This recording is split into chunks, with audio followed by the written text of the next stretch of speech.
When you look at me, what do you think? Maybe you're questioning my gender.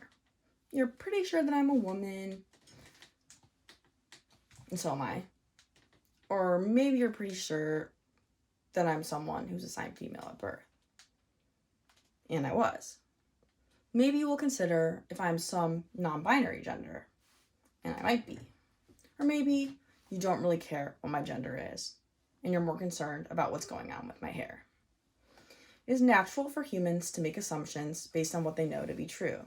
We do it all the time as a means to make educated decisions.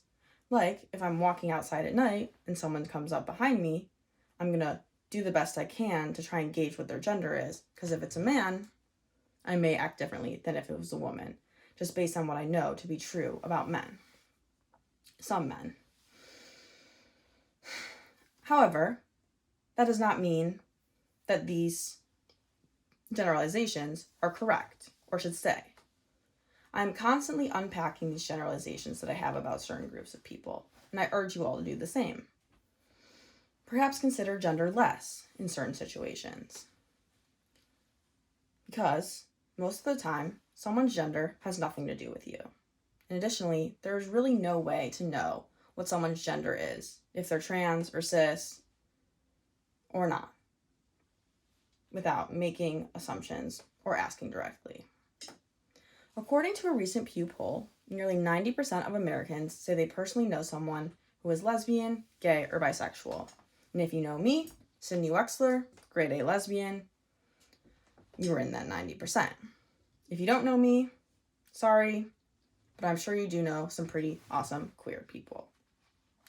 It may or may not surprise you to know that some polls show that approximately only 20% of Americans personally know someone that is transgender. The fact that so many people have never personally connected with a transgender person could be of potential factors that explains why so many people and politicians go out of their way to make trans people's lives harder. This is not to say that people who have never personally met a trans person have an excuse to be bigoted, but the statistic could provide clarity into why the ignorance and hate is so widespread. Same-sex marriage was legalized in 2015, and since then, much more attention has been taken from sexual minorities and brought instead to transgender people and gender minorities. Just this year, so far, more than 175 anti-LGBTQ laws have been introduced across 32 states, most of them being against transgender people, and 23 targeting children in schools. Some may argue that increased visibility of trans people can lead to more opportunities for people to commit harm against them. However, this is a victim-blaming sentiment, and trans people deserve to be visible. Visibility alone does not improve material conditions. The combination of visibility, structural, and policy changes, and the redistribution of wealth could significantly reduce the amount of violence that transgender people face. Conservative politicians and religious leaders often present themselves as defenders of traditional values and traditional institutions of society. One of these very important institutions that they must uphold is that of the nuclear family, and any threat to that feels like a threat to them. Many may have never heard of the trans panic defense, which allows a defendant to argue that they were driven to violence or even murder after discovering that someone is transgender.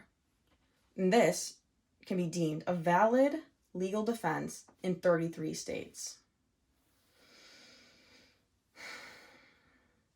What is it saying to the transgender population if there are no laws to protect them at the federal level and they could easily be killed without repercussions? And oftentimes, they are killed with little justice.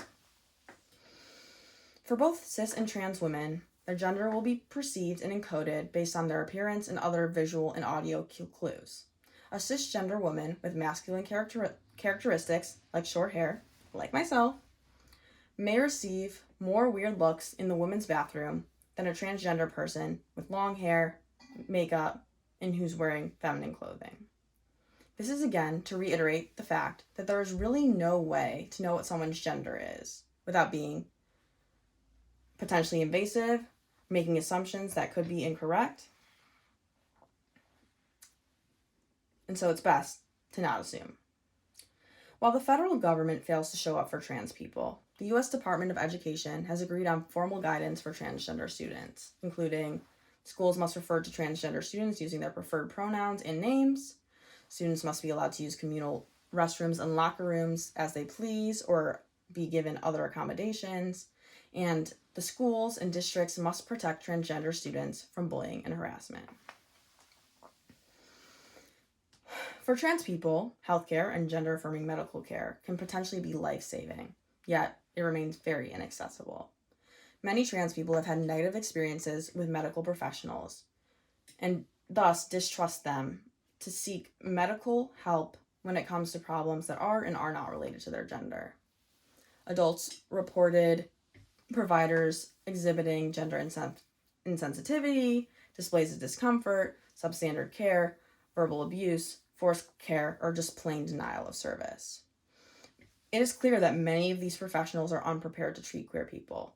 71% of the survey respondents reported at least one instance of mistreatment in the medical field. Transgender people deserve gender-affirming providers and also providers that are knowledgeable.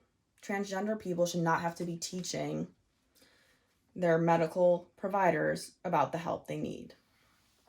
Additionally, most of the surgeries or medical intervention required is costly or not covered by insurance.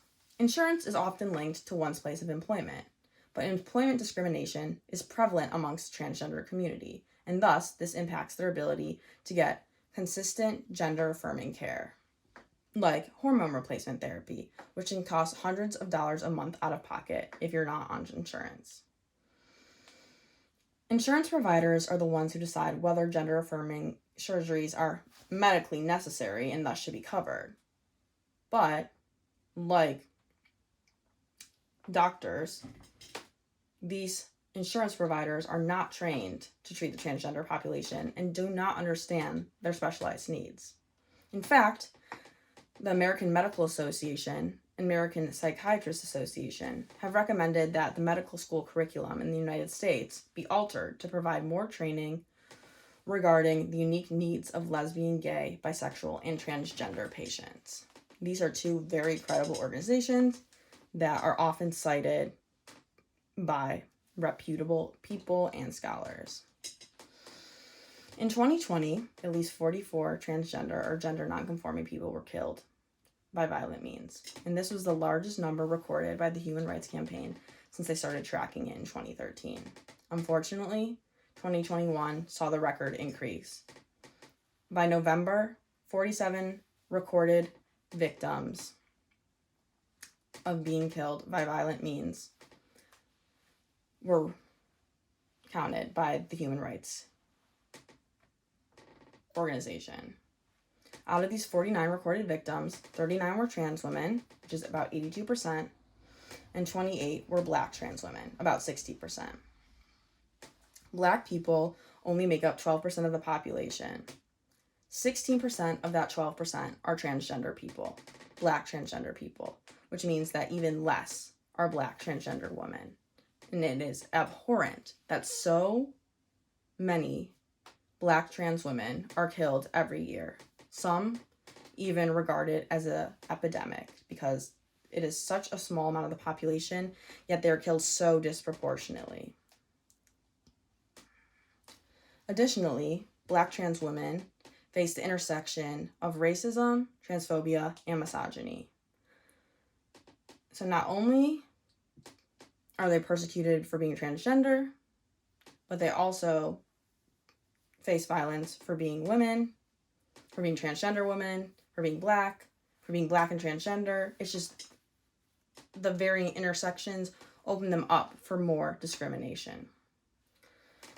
A survey conducted on trans and gender nonconforming people in 13 southern states discussed how Black trans people have a 26% unemployment rate, which is 2 times the unemployment rate for all trans people and 4 times the unemployment rate for the whole population. 41% of Black trans people have been homeless, which is 5 times the general population. 41% reported experiencing this type of violence from law enforcement, and those who are not white had the number increase to 53%. Although the criminal justice system does not provide much respect for anyone who enters it, transgender people are arguably the worst off when it comes to the criminal justice system. A person should be housed with their self-disclosed gender identity, because if they are not, that puts them at great risk of violence. 59% of transgender women that were put in male prisons are assaulted, versus 4% of cisgender men. This clearly indicates that transgender women in male prisons are at significant risk. Transgender people should not be outed in prison, and they should not be forced to remove any items related to their gender expression, such as wigs or prosthetics. So why do people dislike trans people so much? Arguably, it's because of pervasive gender policing and patriarchal forces that we have been exposed to since we began our socialization, since our parents started dressing up in pink clothes or blue clothes, or we went to school and we saw what we were supposed to act like based on our gender, or what we see on television. Western culture has a history and continued obsession with viewing women as weak and men as strong. Accepting and validating the fact that cis women and girls can play sports with trans girls and women challenges the power structures that cis men benefit from. The genders are separated on the basis that there is assumed differences in their bodies, capabilities, and interests, with women considered to be less capable. The assumption is that people assigned male at birth have some sort of physiological advantage and thus are natural rulers and leaders. Anti-trans sports legislation denies transgender women recognition as their gender and reinforces the biological sex binary that sees sex and gender as innate and unchangeable. Men are more likely to support anti-trans legislation than women, despite the fact that women are the ones that are supposed to feel threatened. This indicates that it is not truly about equality and leveling the playing field, but inhibiting expression outside the gender binary or one's assigned gender at birth. I know it may be hard to put oneself in a trans person's shoes, since you are not trans and do not experience the discomfort that comes with being perceived incorrectly or hated just because you want to live free.